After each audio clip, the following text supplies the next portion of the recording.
Despite its more budget-friendly price, Garmin has kept materials and design features pretty high-end with the Vivoactive 3. The round bezel around the screen is made from stainless steel and has lines engraved around the circumference to denote the hour positions. The main body, at 11.7 mm thick, isn't anywhere near as big as its sibling, the Fenix 5. The Vivoactive's case is also built from fiber-reinforced polymer, just like the Fenix. It's also designed to be water-resistant to 5 atm, or 50 meters deep, and has Corning Gorilla Glass 3 covering the watch face. While some other smart and sports watches have multiple physical buttons on both sides, Garmin has opted for just one in the Vivoactive 3. This is perhaps the biggest indication that the Vivoactive is going for the simple but functional fitness watch approach. Instead of multiple buttons for extra and exacting controls, there's a touch-sensitive panel on the left edge, as well as a touch screen for interacting with the watch. We think this design decision will be divisive. Some users will love it, others will hate it.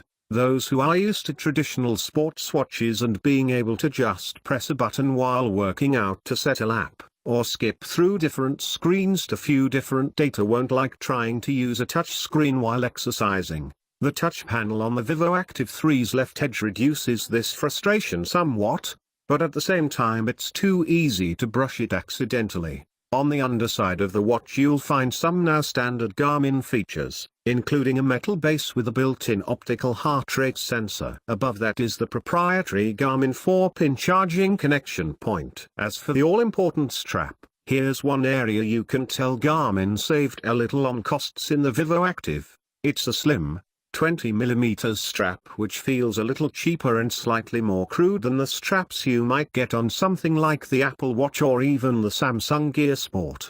Still, with it being a standard size, and with a quick release mechanism, it's easy to swap it out for something better. What's more, the included strap is fairly stretchy and has holes for the clasp almost all the way up to ensure it'll fit virtually any wrist, regardless how big or small. Officially it can fit wrists between 107 to 204 mm in circumference. As you'd expect from a watch made by Garmin, the 1.2-inch round display on the front is a fairly basic affair, but for two very good reasons: battery life and daylight visibility. It's a color transflective e-ink screen, similar to what's found on virtually every other Garmin watch. Its resolution of just 240 by 240 pixels is some way short of what you'll find on more traditional OLED and LCD-based smartwatches, meaning you're not going to see super sharp lines or smooth curves here. Being transflective means that ambient brightness is sufficient to make the watch face visible. In fact, the brighter the light, the easier it is to see. In other words, it doesn't need a backlight throughout the day, unlike the LCD and OLED panels you get on traditional smartwatches. However, this screen type means you don't get smooth animation. By nature, this type of screen has a low refresh rate, and so they can appear stuttery. It's no smartwatch rival, nor is it meant to be. When it's dark you'll need the built-in backlight to see the watch face. This works more like classic sports watch backlight, delivering a cool white, almost blue illumination that comes on when you tap the screen or raise your wrist. One frustration we found a couple of times is that this can happen at night when you're sleeping. A couple of times during testing, we woke up because we'd moved our arm and accidentally activated the backlight. Being this kind of e-ink type display means that the watch face is always on, so you can always see the time. It also doesn't consume very much energy, with a battery that lasts a lot longer than the usual 1 to 2 days of a smartwatch. Although the Vivoactive 3 isn't as fully featured as the Apple Watch or even Android Wear in smartwatch terms, Garmin has attempted to make a connected sports watch that crosses into smartwatch territory. That makes the Vivoactive more useful when you're not out pounding the tarmac or getting your guns sculpted at the gym. One of those introductions is Garmin Pay, a contactless payment system. The other is the ability to reply to messages, not just view notifications. The downside here is that there aren't any banks that support Garmin Pay in the UK yet, and Apple iOS restrictions mean that replying to notifications is limited to Android only. So, if you have an iPhone, you're stuck with fairly basic notification alerts. Apart from that, the Vivoactive is very much like other Garmin watches. A long press on the physical button reveals a round menu of options, including the ability to adjust the screen brightness, disconnect from your phone, switch on Do Not Disturb, DND, save your GPS location, find your phone, lock the screen, and power the device off.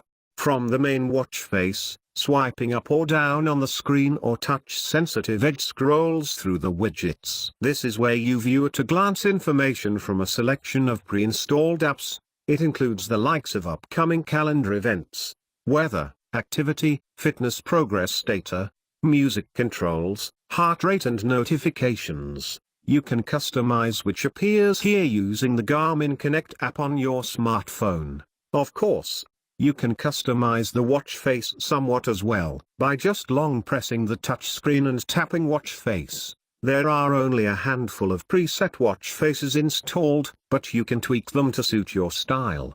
However, if you choose to create your own, there are a ton of options from which to choose. You can select your general watch face style, then choose different hand styles, which data you want displayed in the complications, as well as selecting preferred accent color. Before getting to the more nitty-gritty details of performance, it's worth highlighting the best element of using the Vivoactive day-to-day: battery life. While you don't get the 2-week battery performance of its older, bigger family members, you still get a lot more than an average smartwatch.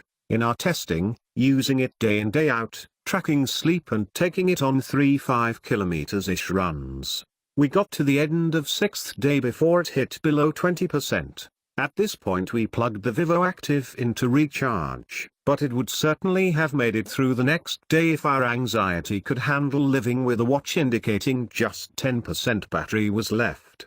In short, you can easily make a weekly tradition of plugging in the watch to recharge it, unless you run a half marathon every day. Other parts of its performance are just as impressive. GPS and heart rate tracking numbers are consistent with other Garmin watches we've tested, showing similar results to those measured by the Apple Watch and Samsung Gear Sport. Although, interestingly, compared to both of those watches, the Vivoactive measured slightly shorter distances. Testing it against the Gear Sport on 3 separate runs, we ran a route we've been using with the Apple Watch for several weeks. On this particular run, the Garmin consistently measured around 50 meters less overall. It's not a big difference in the grand scheme of things, and in its testing, on the same route which we ran multiple times, it measured the distance to be the same each time. So it was consistent. Looking at a traced route afterwards, and it's clear that it's accurate in tracking.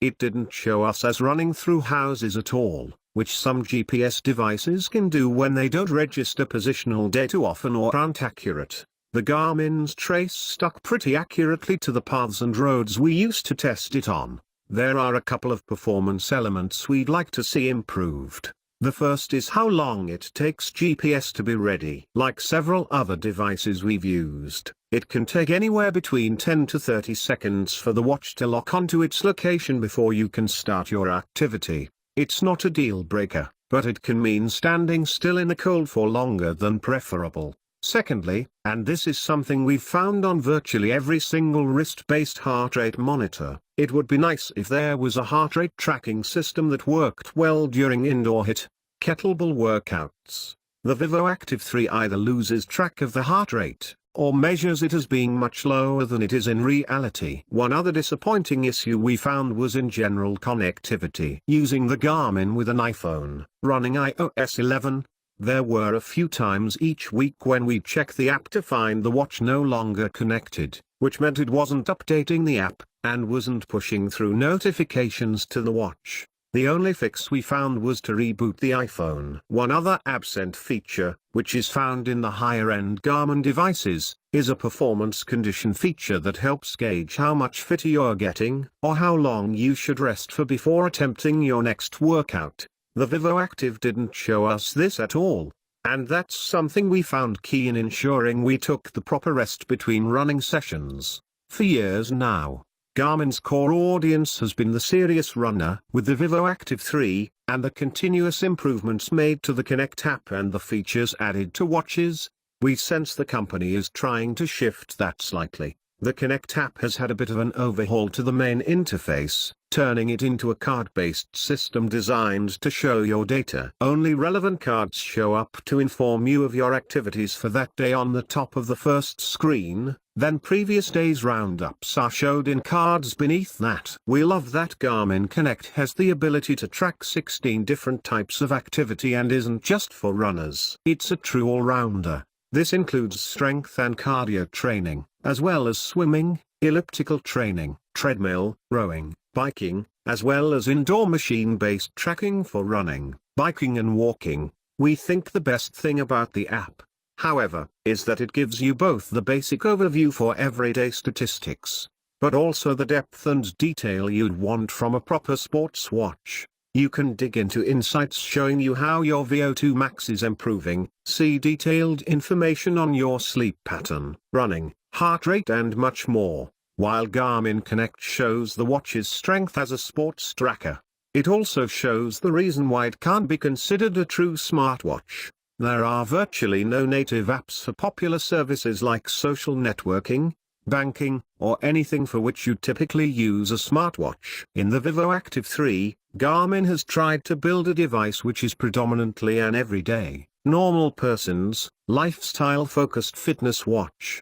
Think of this as more competition for your high-end Fitbit than a serious running watch for serious runners. With just one button control, the Vivoactive 3 is more useful as a smartwatch than previous Garmin devices, thanks to the ability to reply to messages, at least with Android devices. It works just as well as a daily watch and activity sleep tracker as a bog standard Fitbit might, except that it just happens to be equipped with all the elements you'd expect from a multi-sport tracker as well. The Garmin Vivoactive 3 is just as comfortable being a high-end activity tracker as it is being your daily fitness tracking wearable. In this regard, it's one of the most versatile smart fitness watches around. It's not perfect, but it is very good, and for a cut of the price compared to Garmin's highest spec devices,